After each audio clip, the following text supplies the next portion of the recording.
What's going on, people? We are Tottenham TV, back here with another video for you guys. And with the Timo Werner deal hotting up, we want to know every single thing about Timo Werner we can. So who better to talk to than Justin from the RB Leipzig podcast? He's going to be breaking us down what is going on with Timo Werner at the moment, why he's struggled in recent years, and what we can expect for him. But Justin, thank you so much for joining us and giving up your time. Hope you're doing well. I'm very well, thank you. Thank you for having me. Yeah, my pleasure. Look, I want to start off with Werner, with his time before he joined Chelsea, because I was such a massive fan of his. I was like super jealous of Chelsea when they signed him.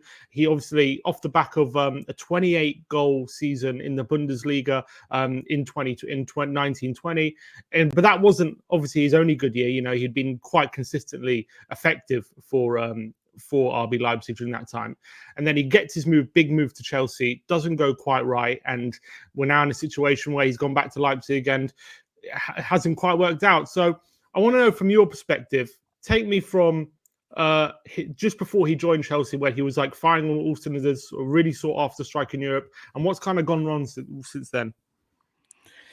Yeah, so he just hit his prime. He's coming off great seasons. He's been through the system for a little while.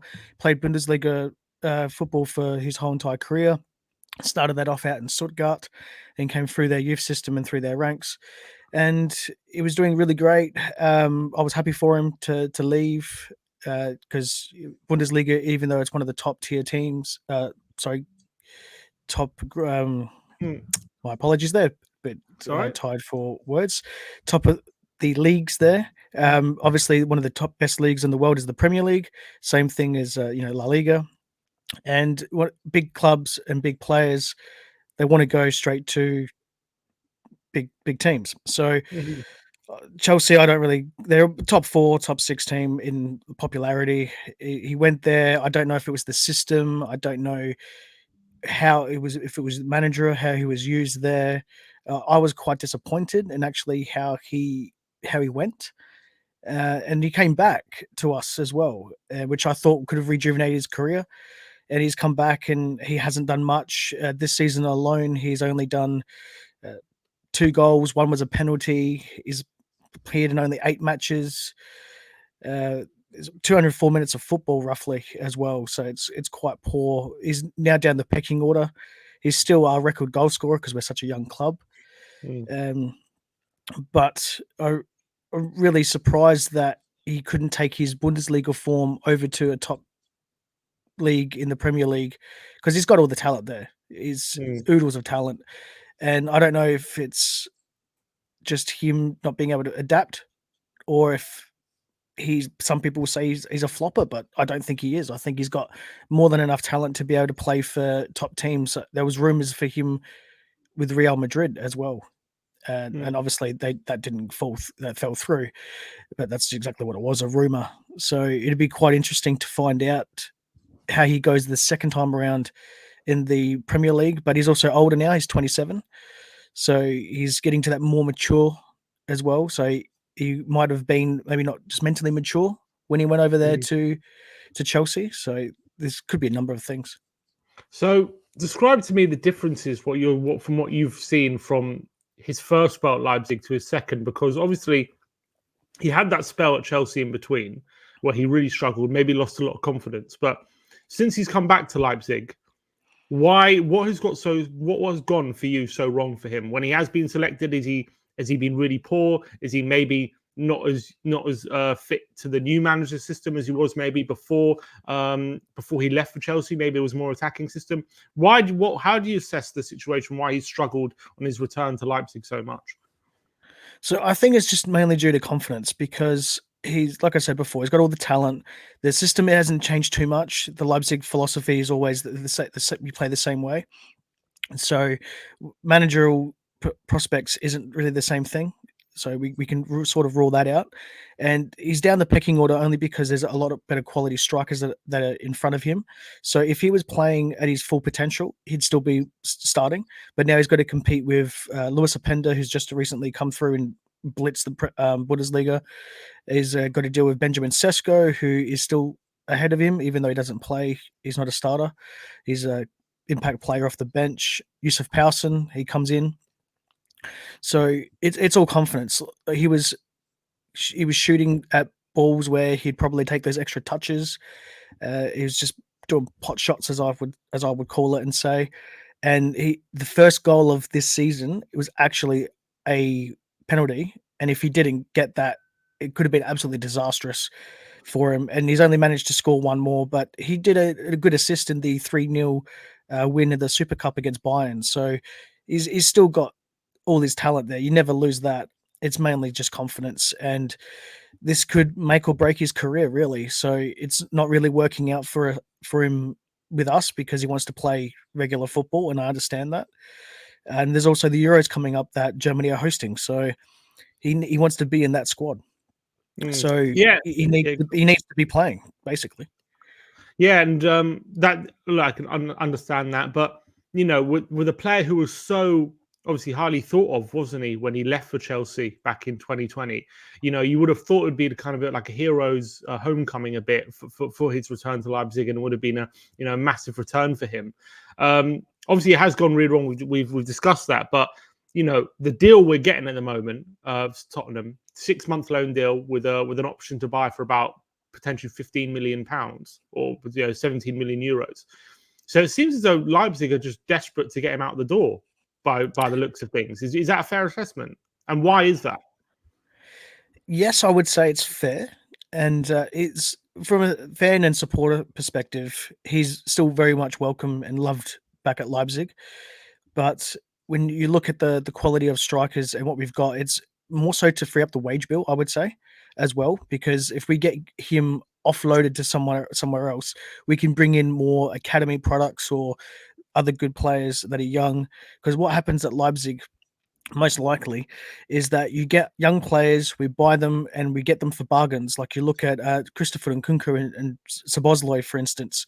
We got them relatively cheap and then we built them up and then we sold them off when they're getting towards their prime or playing really good football.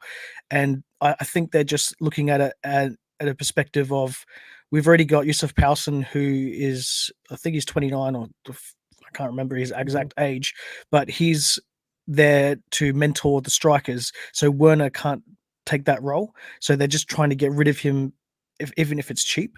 So they're prepared to take a loss. Yeah, clearly, and as well, a loan deal with an option to buy. So they're not even definitely going to recoup that money. But it's very. I find it just so peculiar how it's gone so wrong for him, over the last few years. And I just remember that striker back in, between 2016 and 2020, where he was just electric, and he was a goal, and it seemed like a goal contribution machine back then, and he just seems a shadow of himself. But look, if it is a confidence thing, I'll get into the next point. If it is a confidence issue that you're talking about, Ange Postecoglou is known for getting these kind of players back into form and back on side. As an Australian yourself, I don't know, or you must know quite a lot about Ange Postecoglou and his career. Maybe not, but maybe I'm assuming a little bit. But he is known for his man management skills. So do you think he just needs an arm around the shoulder and just a reminder of how good he can be, and then that could really help get the best out of him? Spot on. I think if the move does happen, he needs to go in there with an open mind, just relax and just play for his natural game, just play natural football, and it'll come. So I'm not too sure about your formation if you use a single striker or two, or if you use like a 3-3-4, similar to It's like more like a what most clubs do. 4-3-3, two classic wingers, maybe like a number 10 and a striker as well. Yeah, so he could play basically anywhere across that front three, essentially. So he's more dominant and better suited on the left or a central. But if Werner just plays natural, and say if you put him on the left hand side, he's able to beat your defenders and cut in and shoot and even assist as well. So he's definitely, this is a better move probably for him because he's going to want a top league. And not many clubs can pay his salary because I'm not too sure what's happening if we're paying half of it, or if you're taking the full We're paying salary all of of it. wages. I'm not sure how much he's on, but we're paying all of it. Is it over 100 grand a week? Probably, I'm guessing. Yeah, it's at least over that, but it's not for him to go to another Bundesliga club, he is very unlikely that they're going to be able to pay the salary, and no one else really seems to want him really. So Mhm. it's if he plays to his potential, you could easily get 10 goals for the rest of the season quite comfortably. Talking about his best position, obviously you said predominantly the left or central. When from what I remember of his first spell at Leipzig, I always thought his best spells in the team were definitely as a central striker. That's where most of the goals came from, playing on the last shoulder, running in behind, and those deadly one-on-one finishes. For you, especially now, maybe from what you've seen in the last few years, but also taking into account that his first spell at Leipzig, where do you truly believe his best position is? For me, it's either dead central or as a slightly off central towards the left in a partnership of a striker. So Mhm, we normally have in our formation, it's a 4-2-2-2. mhm. That's correct. Yeah, yeah. So we have the two forwards, the two strikers, and he would play on the left hand side and be slightly wide, so not completely on the wing, but more central, and that gives him the option to either go wide or cut in. So if you're going to play him in just one person, it'll be central, and I think that if you fluctuate to, I'm not too sure how Spurs would turn around and cater for this. But if you invert your wingers or swap some of your front three or forwards, you could possibly have him central and then invert him to keep the defenders guessing. So, Mhm. and yeah, he would definitely be playing his best football at least in around the mark. Mm. Yeah, how we like to play our wingers in a weird way. We have played for a lot of the season with them inverted, but I think we do genuinely prefer like our wingers to be a bit more traditional wingers, like go on the outside and like go for like look for little cutbacks and stuff like that. Um, for some reason, yeah, when we play in, because I think Postecoglou likes his wingers to play really really wide and like literally hug the touch line, be very dribbly, take people on. Um, this In gets that onto my perspective, next. Yeah, go on, go on. So I was in just that perspective, he would be better off being played central. He could still Mhm, do play the role wide and cut in it and beat players, but that's more. It seems to be more of an assister than an actual out and mm. out goal scorer. And at least to get his confidence back, he needs to be playing in his natural central position to score some goals, and then he could be used more utility wise. That'll be interesting because obviously we have Richarlison there at the moment. So whether Postecoglou thinks maybe Richarlison goes back on the left and Werner goes up front, or maybe he thinks Werner he can change how he does on the wing. It's going to be interesting. Talking about what he's really good at and what he's not. Obviously, from his time in England, he was known for a couple of things. He was known for constantly being offside, and he was known for some horrendous misses. He's got a compilation of some of the worst misses you've probably ever likely to see, Yeah. and that probably did dent his confidence. But that's obviously just in his time in England. A lot of those fans who were judging him based on that won't have seen a lot of his time in the Bundesliga and judged him on these things. So what would you say are his? Obviously, we know he's extremely quick and he's lightning. What would you say are his biggest strengths? And then we'll go into his biggest weaknesses after. But what would you say are Timo's biggest strengths, biggest attributes? Would have to be his well known speed, be able to beat a man, especially one on one. So I'll elaborate into his weaknesses shortly, but it'll be his goal scoring ability when he's Mhm. on song, and his ability to be able to be quick off the mark and get that extra couple of yards space, and that frees him up to be able to take a shot on target. And his obviously his clinical finishing ability when he shows it. In terms, talk to me about his dribbling ability because that's something that's going to be very important if he is going to play on the wing. So, like, obviously, he's very quick and he can take people on, but there are some suggestions that um, unless he's got like a lot of space to run into when he's maybe when space is a bit restricted, does he have like a trick or something to beat a player? Maybe that's where he struggles a bit when it's a bit tighter. Obviously, when he's got a lot of pitch to run into, he seems to be obviously knows what to do there. But when it comes to he's one-on-one with a defender, not much space to run into, but he has to be a bit nimble, use a bit of guile to get past the player in a tight space. How adept is he at that kind of thing? That's probably where he could do a lot of his most best work if you're going to, because that's one of his weaknesses.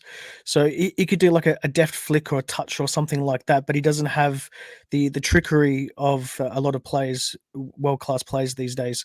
So he could you can nutmeg him or something like that. But other than that, he's unfortunately he's a little bit limited when it comes to him. I've never seen him do anything absolutely fantastic and be blown away by him being able to beat multiple players or even just one in a tight confined space, unless it's been on a wing and he's been able to just get the ball around the player.